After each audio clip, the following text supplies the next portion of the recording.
You click this video because you're a young person that wants to be successful. You're looking to figure out how you can start to build wealth for yourself at a young age so you can be ahead of the bell curve and ahead of everybody else within your age bracket. Guys, for some context, if you don't already know who I am, my name is Luke Del Priore. I'm a 19-year-old multi-seven-figure entrepreneur. I currently own 2 companies with my brother Dario Del Priore. We live a decent life. We have a beautiful apartment. We drive around in Aston Martin frequently, which you guys may see in our content. And I'm going to be sharing with you today the money principles that we have followed to achieve success at such a young age, which continues to compound in our favor. So grab the pen and a notebook so you can take down these 10 money principles that have allowed us to achieve such a high level of success at a young age and enter the top 0.1% of earners for our age bracket. Tip number 1 is no bad debt. Guys, for some context, when I was 17 years old, I made the decision to not go about doing any further education in going the traditional route of going to college. And the reason I avoided college and the reason I dropped out of high school when I was 17 years old was simply because I did not want any bad debt, and I knew that I wanted income, because if I had income at a young age, I would be ahead of the bell curve in comparison to my peers. So whilst everyone was going into $50,000 to $500,000 worth of debt, I was focused on building up my income. I didn't have any credit cards that I needed to pay. I didn't have any loans that I needed to pay back. I made sure that the least amount of money I was going to have was zero. I didn't want any debt. So if you do have debt, focus on getting those payments squared away and taken care of, because in my personal opinion, especially as a young person, you are not skilled enough to take on debt, to acquire debt. You don't know the difference between good and bad debt. And as a general principle, I would get rid of any of the debt that you have as a young person as fast as you possibly can. Tip number 2. Guys, I know this is a very traditional one. However, you need to start learning to live below your means. Guys, I know, coming from the guy with the Aston Martin, I have a beautiful apartment. It's probably, well, Luke, you don't live below your means. How do you afford all these things? Guys, it's all in relation to a percentile of my income. I am living far below my means. If I was living above my means, I would have a Rolls Royce. I would have a $20,000 a month apartment. These are all things that I could afford. However, I don't have them currently because I have delayed that level of gratification so that when I can truly afford them, where I can pay them in cash multiple times, I will then have those toys and I will then have those items because I can actually afford them at that time. So for my current income level, I am still living below my means, and I have always lived below my means simply because I always wanted a large buffer between my level of income and my expenditure. I always wanted to know that I had plenty of money left over each and every single month that I can then use as leverage to my advantage in different vehicles and in different verticals. So you have to assess what live below your means for you. If you're going out every single weekend with money that you know you don't have, do not go out and spend the money on drinks. If you're going out to eat every single day and a Chipotle bowl is $20 and you cannot afford that right now, cook the food at home because your time is not valuable enough to go out and start buying these things from stores. So if you need to cook your own food, cook your own food. If you need to get rid of the gym membership and exercise at home, cut the expenditure down as much as you possibly can until you have enough income when you can start to splurge on some of the more luxuries. So early on, cut your expenses as low as you can. Live far below your means. Tip number 3, cash flow is king. Your income is going to be what actually sets you free. I did not understand early on that your monthly cash flow and the amount of income that you have every single month is really what sets you free. It's not necessarily about net worth. You could have $1 million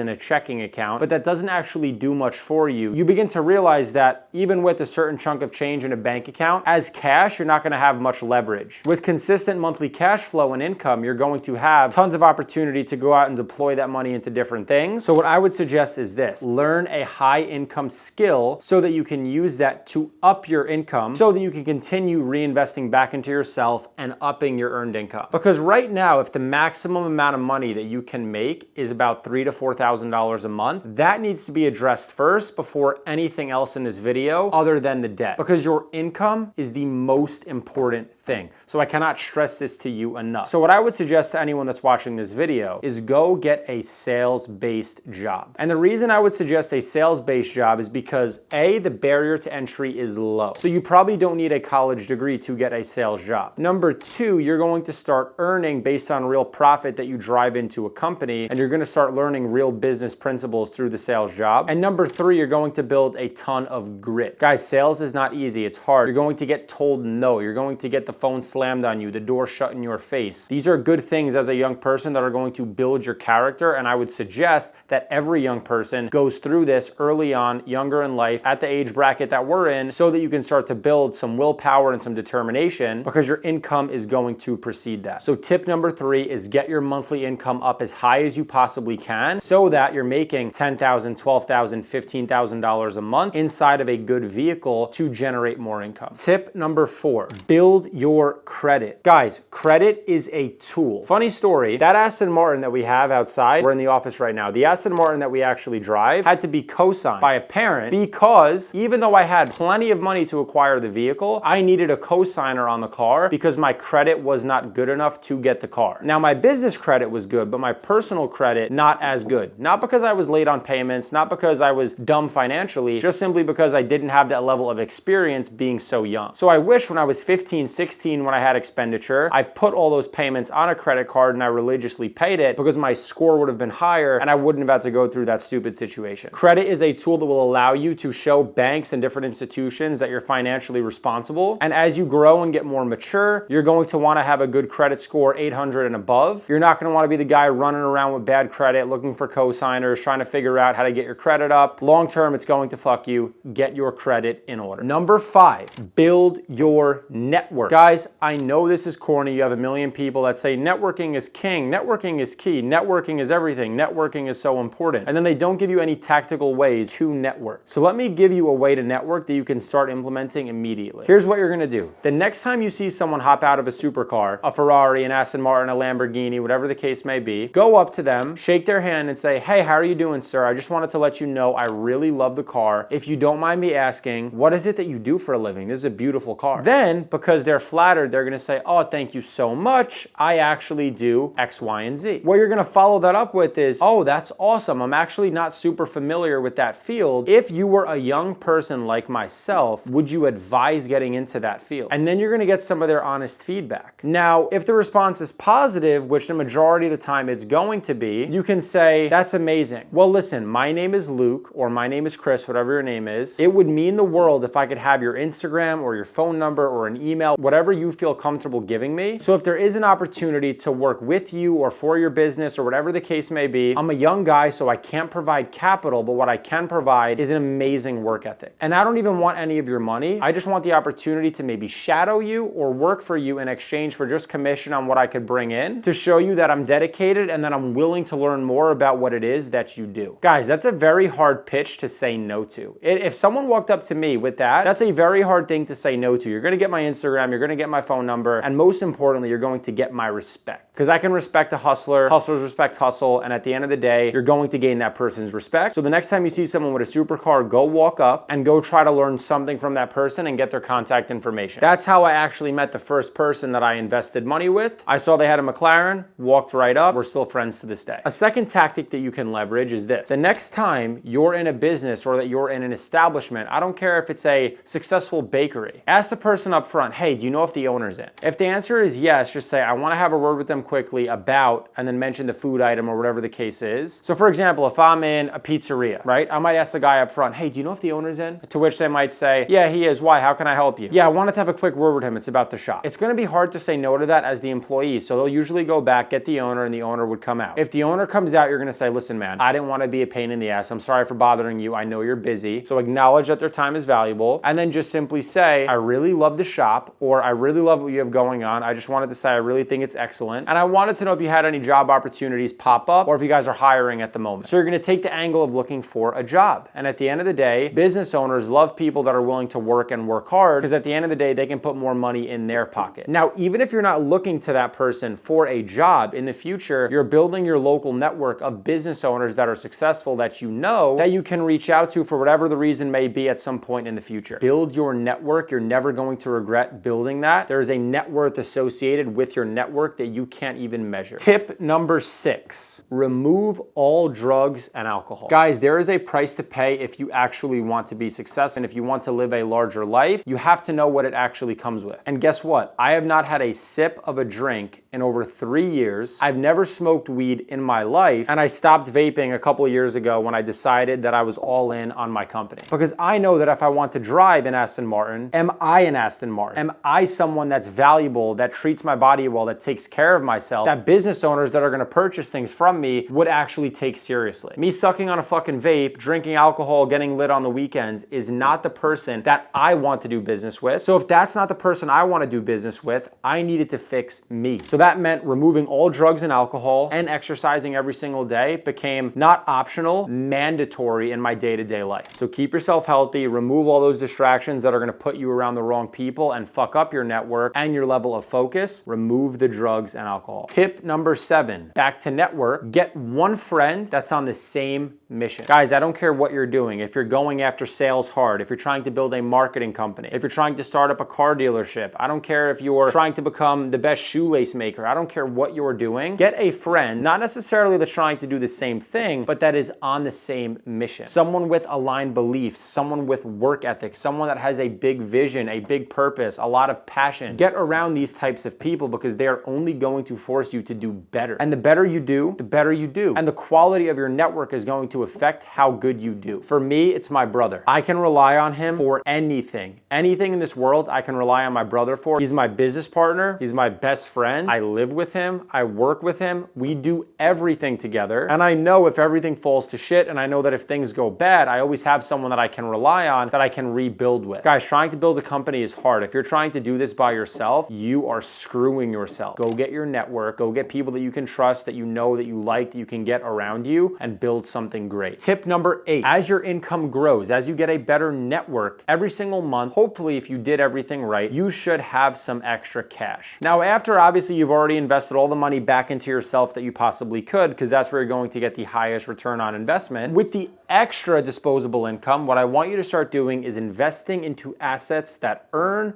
whilst you sleep. Now, this does not necessarily mean that this is passive income. I am not a believer in passive income. However, what I am saying is that you can take the extra income that you have and put it into assets like the S&P 500, which is basically a large index of the 500 biggest companies, to which you get a tiny share of in all 500 companies. So let's say you put $1,000 into the S&P 500, you're gonna get a little bit of McDonald's, a little bit of Coca-Cola, Apple, NVIDIA might be on there. You get a small share in 500 large companies, and what do companies do? They generate a profit, they provide products and services, and they make money. So you as the investor get to get a small earning in all 500 of these businesses, and you're not actively involved in managing these companies, but you have equity in these businesses. And historically, that should give you about 10 to 12% returns every single year on your capital that you put into the S&P 500. Ignore mutual funds, ignore more complex index funds, stick to the basics,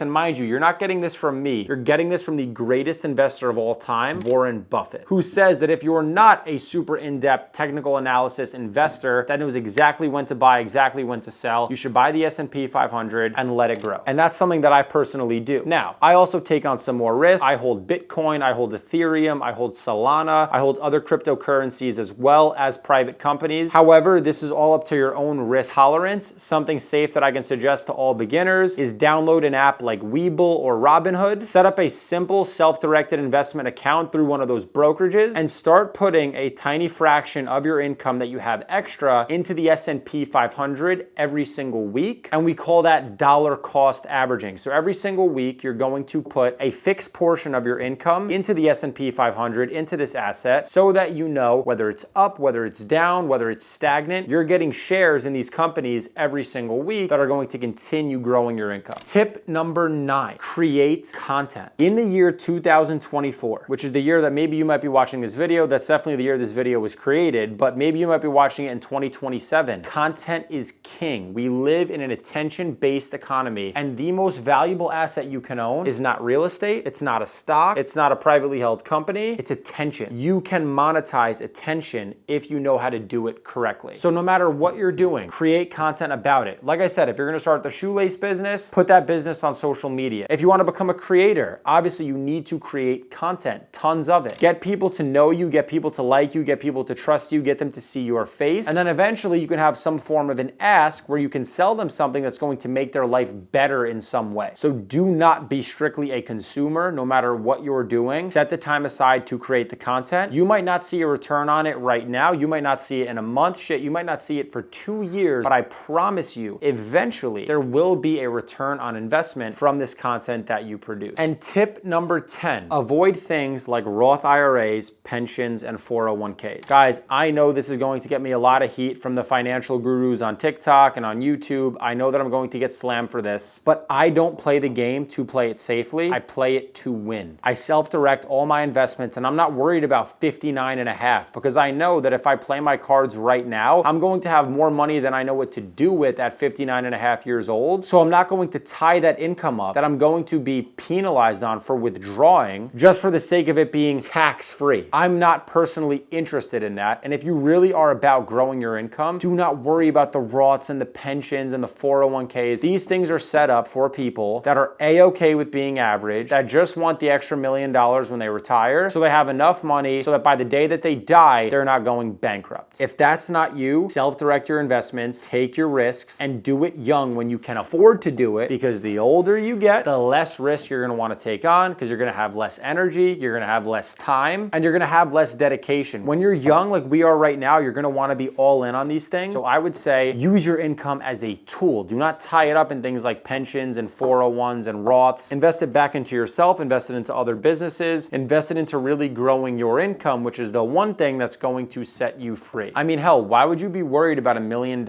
in retirement when you could earn $2 million a year net profit if you play your cards right now? And guys, these are the 10 money principles that allowed me to become financially free before the age of 20 years old. And I learned all these things without a college degree. I didn't have a financial guru in my corner telling me, here's exactly what you need to do, Luke. Here's exactly the next step that you're gonna take. I figured it out by doing my own homework, by being dedicated, and by staying the course. And that's what I want all you guys to do. So take these things, put them into effect. I promise they're going to have a net positive on your life. And I truly hope to see you in the next video and more of the true information-based videos where I'm gonna give you more tactical, in-depth advice about how to become a better salesperson. I love all you guys. I'll see you in the next one.